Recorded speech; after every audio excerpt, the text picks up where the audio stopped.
2 assists, that's all that stands between Bruno Fernandes and the most iconic individual record in Premier League history. 2 assists, and he has 5 games left to do it. Think about that for a second. Really think about it, because we are not talking about a record set by some forgotten midfielder from 20 years ago. We are talking about Thierry Henry. We are talking about Kevin De Bruyne. 2 of the greatest footballers this league has ever seen, and Bruno Fernandes, a Manchester United captain, is about to put his name next to theirs. But before we even get to that, before we talk about history and records and what this season means, can we just talk about what happened at Stamford Bridge? Because that result, that performance, that clean sheet away at Chelsea with a makeshift defence with no recognised centre-back partnership, with Chelsea hitting the woodwork 3 times, that was not just 3 points. That was a statement. That was Manchester United saying, we are going to the Champions League and nobody is stopping us. Right, my name is Bella. This is Bella Mufc Analyses. And if you are new here, welcome. This is where we actually talk about football, not headlines, not takes, real analyses, real opinion. If that sounds like your kind of channel, hit subscribe and drop a like on this video. It genuinely helps more than you know. Now, let's get into this. So let me set the scene first, because context matters here. Chelsea were going into this game in crisis, but not just a football crisis, a full club crisis. Before kickoff, before a single ball was kicked, hundreds of Chelsea fans and Strasbourg fans were marching outside Stamford Bridge. Joint protest, banners reading Bluco out, megaphones, chanting, a whole atmosphere of genuine anger at the ownership of the club. And then inside the stadium, the team goes and loses without scoring. For the 4th consecutive Premier League game, the boos at full time were apparently deafening. Now, I want to be clear about something. I have no sympathy for Chelsea as a rival club. None. But I do have respect for the situation, because what is happening at Stamford Bridge right now is bigger than football results. The fans feel disconnected from ownership. They feel like their club is being run without identity, without soul. And when that disconnect reaches this level, protests in the street before kickoff, it creates an atmosphere that affects everything. The players, the manager, the board. Liam Rosenior is managing a club that is on fire around him, and he is doing it with an injury list that just keeps growing. But here is the part that nobody is really talking about. Chelsea hit the woodwork 3 times in that game. 3 times. Liam Delap headed across onto the bar. Wesley Fofana headed across onto the bar. And there was another one. 3 times the ball came back off the woodwork and United survived every single one. Now, the narrative you will hear is that United rode their luck, that it was a smash and grab. And look, there is some truth to that. United had 1 shot on target all game, 1, and it went in. But here is where I push back on that narrative, because riding your luck and having the defensive structure to weather a storm are 2 completely different things. And what I saw from United in that second half was not luck. It was organisation, it was concentration, it was a team that knew what they had and defended it with everything. And that is a Carrick thing. That is something that Michael Carrick has clearly worked on, the ability to hold a lead, to go deep, to be resilient. And it is a quality that this Manchester United team has not always had.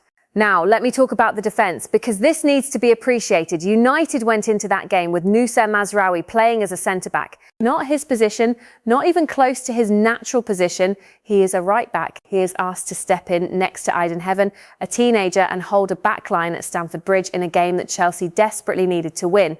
And they did it. Both of them grew as the game went on. That is what the rating said. That is what you saw on the pitch. Heaven thundering into challenges, Mazraoui growing in confidence, and at no point did that centre-back partnership look like it was going to buckle completely. Now, tell me if I am wrong here, because I want to hear from you in the comments. But how many clubs, how many top half Premier League clubs could put a makeshift centre-back pairing away at a top 5 rival and keep a clean sheet? That is not nothing. That is a squad that has genuinely bought into what Carrick is building. Okay, now let me talk about Diogo Dalot, because I feel like this performance is going to get lost in the conversation about Bruno and the assists record. And that would be a shame. Alejandro Garnacho came on in the 16th minute to replace the injured Estevao.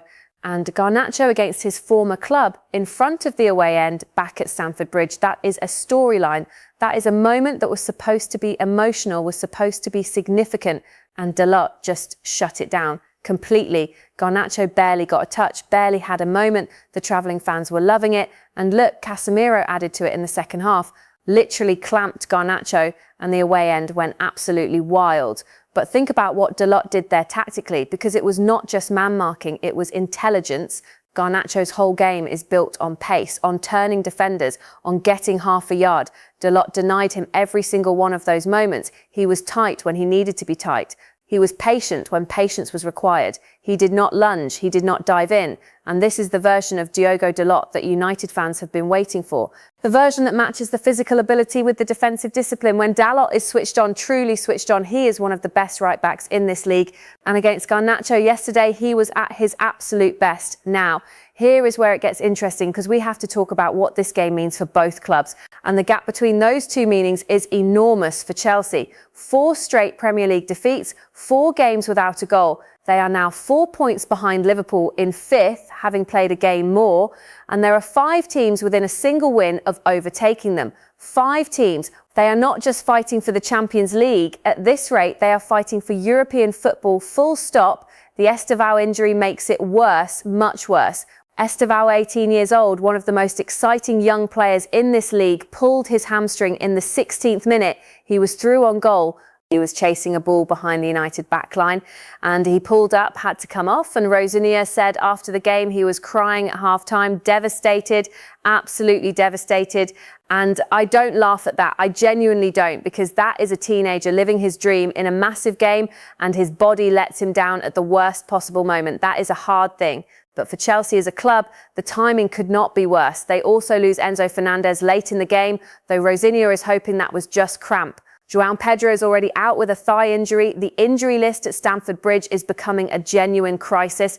And now they go to Brighton on Tuesday. Brighton midweek, under this kind of pressure, without their best creative players fit. For me, and this is a real opinion, not just United bias, Chelsea's Champions League dream is hanging by a thread, a very thin thread. Now for United, and this is the part I want to really sit in, because I think the magnitude of this moment is not fully landing yet. 10 points clear of Chelsea in 6th, 5 games left.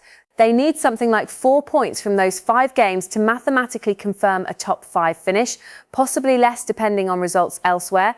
Manchester United are going back to the Champions League. Do you understand what that means? After everything this club has been through, after the chaos, after the rebuild, after years of watching this squad underperform and disappoint, they are going back to the top table of European football.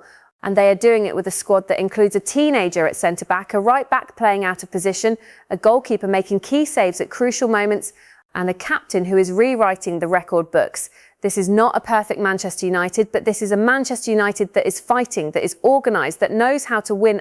And sometimes winning ugly is the hardest skill in football. Right, let me go deeper on Bruno, because we need to. 18 assists in 33 games with 5 games remaining, and he has missed 3 matches this season already. So let's do the maths that nobody is really doing properly. If you exclude the games he missed, Bruno has been averaging roughly 0.77 assists per game in the league this season. If you apply that to 5 remaining games, you are looking at 3 or 4 more assists, which means he does not just equal the record, he potentially breaks it. And that record, 20 assists, is one of the most famous individual benchmarks in Premier League history. Thierry Henry in the Invincible season, De Bruyne in the season where he essentially ran the Premier League from midfield. These are iconic seasons from iconic players. And Bruno Fernandes, a man who divides opinion, a man who is questioned every single season. A man who gets criticism from pundits, from rival fans, from sections of his own support when things are not going well. That man is about to potentially go where only Henry and De Bruyne have ever been. For me, that is one of the great underrated stories of this Premier League season, because the conversation is dominated by Harry Kane, by Mo Salah, by all the usual names. And quietly, Bruno has been building something historic. And here is the thing about that assist yesterday. It was not a simple assist. It was a moment of individual brilliance, running to the byline, holding off his man, cutting it back perfectly for Kuna. And Kuna, despite a mixed performance overall, because let's be honest, he was off it for large parts of the game, he put it in the top corner. But without Bruno getting to that byline, without that delivery, there is no goal, there is no 3 points, there is no 10-point gap. Bruno Fernandes won Manchester United that game. Now, I want to ask you something, and I genuinely want to know your answer in the comments. If Bruno gets 21 assists by the end of this season, if he breaks the record outright, does he get the recognition he deserves from the media, from the wider football world? Or does the fact that he plays for Manchester United somehow dilute it? Because I think you know what I think. I think the narrative around this club, even in a positive season, still carries a kind of reluctance from certain corners of football media, like they do not want to celebrate it fully, like there is always a caveat, and if Bruno breaks that record, there should be no caveat, there should be no asterisk. It should be treated as one of the great individual season performances in Premier League history. Tell me in the comments if you agree, because this matters. Let me talk about Matheus Cunha quickly, because his rating tells you everything about his performance. 7 out of 10. He scored the winning goal, and he got a 7, which sounds harsh until you hear this. His first half touch was so bad, so genuinely awful, that it ended with him fouling Wesley Fofana and getting a yellow card. He had a gilt-edged chance and wasted it. He was disconnected from the game for long stretches, but then he scored, and he scored with a finish that required real quality into the top corner, under pressure, at Stamford Bridge. And this is the Cunha paradox that United fans are very familiar with. He can be maddening, he can be invisible, he can make you pull your hair out, and then he can do something that only elite players do. The question, and I am serious about this, is whether United can build around him as the central striker going forward. Because the games where he is right, where he is connected, where everything is clicking, he is devastating. But those mixed bag performances, the frustrating ones where he is nowhere near it for 60 or 70 minutes, those cannot keep happening if United want to compete at a higher level next season now. And this is the key shift in the video for me. Let's look at the bigger picture, because this win is not just about 3 points. This win changes the psychology of this squad going into the final 5 games. They went to Stamford Bridge in a massive game with a makeshift defence against a side that was desperate, and they won cleanly, defensively brilliant, tactically disciplined. That does something to a group of players. That builds belief in a way that nothing else really can. Because now they know when the pressure is at its highest, when everything is on the line, when the atmosphere is hostile and the stakes are enormous, they can handle it. And for Michael Carrick, that is gold. That is exactly the kind of result you build a culture on. I think Carrick deserves enormous credit this season, because let's be real, this was not supposed to be a top 5 challenge. This club was in chaos not long ago. The squad still has gaps. There are still questions about depth and quality in certain areas, but Carrick has created a unit, a team that works for each other, a team that believes. And going into next season with Champions League football confirmed almost certainly at this point, that gives him something genuinely exciting to build on. What does it look like? Genuinely, what does United's squad look like in the Champions League? Because Mbeumo has been quiet. That is a fact. 5 out of 10 yesterday. No goal in his last 8 games. That form has to change. He has the quality. We have seen it. But 8 games without a goal for a forward in a system that needs him to contribute, that cannot go into next season unaddressed. Sesko is another one. 5 out of 10. Could not impose himself on what was described as an inexperienced Chelsea backline. Now, I want to give him time. He is still finding his feet. The pace, the strength, the aerial ability, it is all there, but the consistency has not been there yet. And in the Champions League, the margins are different, the defenders are better, the spaces are smaller, the moments arrive less frequently. So United need those forwards to be sharp, to be clinical, to be reliable. That is the work that needs to happen over the summer. But here is something I do not want to lose in all of this. Eyed in heaven, a teenager playing in the most high-pressured defensive position in one of the most hostile away grounds in the Premier League in a game of this magnitude. And he was good, not just okay, not just got through it. He was good, making crucial interventions, thundering into challenges, growing in confidence as the game went on. That is a future. That is a real future, because right now he is raw. Right now there are going to be games where the inexperience shows, but the character he showed at Stamford Bridge, you cannot coach that, you cannot manufacture that. That is something that lives inside a player, and United have him. All right, let me land this. Chelsea are in crisis, real crisis. The fans are protesting in the streets. The players are getting injured. The goals have dried up completely, and the results are pushing them further and further from the Champions League they desperately need.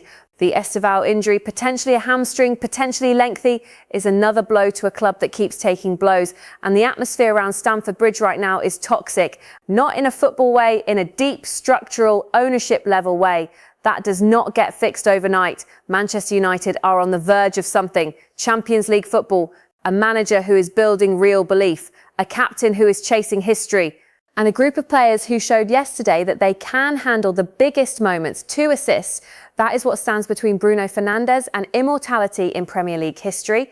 2 assists 5 games, and a United side that is playing with more and more confidence. For me, this is one of the most underappreciated seasons in Manchester United's recent history. Not perfect, not clean, but significant, really significant. And if you have been watching it closely, if you have been paying attention, you already know that. Drop your thoughts in the comments. I want to know, does Bruno break the record? Does he get the recognition he deserves if he does?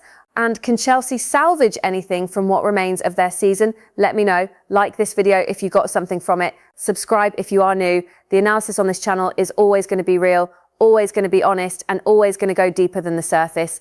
I am Bella, and I will see you in the next one.